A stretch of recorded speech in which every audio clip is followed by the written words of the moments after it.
Bonjour à tous, aujourd'hui changement de décor, je sors de mes montagnes, je suis descendu à la mer du côté de Marseille pour essayer ce TMS Play 26.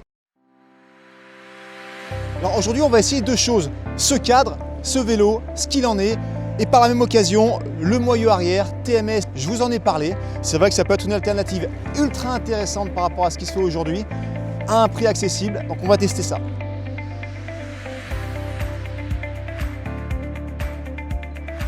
Alors je suis vraiment très curieux de tester ce vélo. Alors c'est vrai qu'au niveau des 26, le marché est assez réduit. On a Inspired, on a Story, on a TMS. C'était pas du tout prévu. J'ai l'opportunité de tester ce cadre et je vais le faire en toute objectivité comme je fais d'habitude. Le moyeu arrière, j'ai tenu à l'acheter afin de donner un retour objectif sur ce qu'il en est réellement. Comme d'habitude, pas de conflit d'intérêt. Quelques mots sur la marque TMS. TMS, la grange à vélo fondée par Thibaut Marriot. Vraiment un passionné qui est dans le milieu du trial et du street trial depuis de nombreuses années. Au catalogue des 24, des 26, en alu et en acier. Il y a un savoir-faire, il y a des années d'expérience. Maintenant, qu'est-ce qu'il en est réellement de ce 26 Play qui vient de sortir? Pour parler du design, un design très sobre, une finition brossée magnifique. Après, c'est vrai qu'au niveau de la géométrie, une géométrie relativement ramassée, très compacte, que ce soit Story, Inspired ou TMS, les cotes sont quasiment identiques. On a un empattement à 1020, on a un boîtier à plus 20, des bases à 380 et un angle de direction à 73,5. Au niveau du poids, c'est aussi très similaire. Je crois qu'on n'a même pas 50 grammes sur les cadres. Maintenant, ce qui peut faire une réelle différence au niveau de la conception, c'est la rigidité. Est-ce que ce vélo est rigide? Est-ce qu'il est nerveux? Est-ce que les renforts sont placés au bon endroit? Ça, c'est ce qu'on va voir. Ce vélo, je ne l'ai pas encore roulé, j'ai pas eu l'occasion, je l'ai monté il y a quelques jours. Le temps était tellement mauvais chez nous qu'il a fallu partir dans le sud. Aujourd'hui, on va se faire une grosse journée de ride, franchissement, tricks, extension, saut, et on va voir un petit peu ce que donne ce TMS Play 26. Alors au niveau du montage, j'ai repris mes accessoires, j'ai repris mes freins Lewis, j'ai repris ma roue avant, j'ai repris mon poste de pilotage. Par contre, je teste aujourd'hui le moyeu Street et Trial TMS. Alors ce moyeu, poids très intéressant, 300 grammes, c'est l'équivalent d'un Industry 9. 6 cliquets, engagement 3x3. Si je ne dis pas de bêtises, il y a 135 points d'engagement.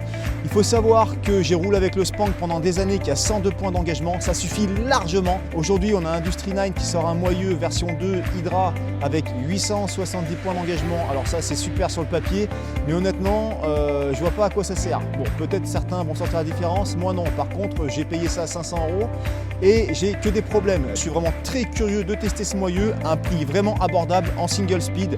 Un look parfait, donc si ça marche, c'est la révolution. Au niveau du pédalier, Ceramix 0, je conserve. Mais là, aujourd'hui, vraiment, ce qui nous intéresse, c'est ce cadre et son comportement. Je pense sincèrement que cette marque TMS a une carte à jouer. Les prix sont très bien placés et surtout dans cette conjoncture, il reste plus grand monde sur le marché qui propose des street trials. Inspired en Angleterre, avec le Brexit, avec l'augmentation des prix, ça devient juste du délire. Leurs vélos sont exceptionnels, je ne vais pas revenir dessus. Maintenant, si vous voulez un Inspired X haut de gamme livré en France, on est à 4200, 4300 €. Honnêtement, pour faire du street trial, pour moi, on n'y est plus là. On n'y est plus. Il faut savoir que Inspired ne sont plus distribués en France. Game of Bike a fermé. Si vous voulez des pièces, il faut passer par Tarty Bike en Angleterre, avec la douane, avec les taxes, avec les frais. C'est plus possible. Je n'ai absolument aucun conflit d'intérêt avec TMS. Ce que je vous le dis, c'est objectif, comme d'habitude. TMS, marque française, ils sont placés à Grenoble. C'est dirigé par un passionné, il a un catalogue de pièces incroyable. Donc si jamais ça fonctionne, à mon avis, cette marque a une carte à jouer sur le marché.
Je me suis fait une journée complète sur ce vélo.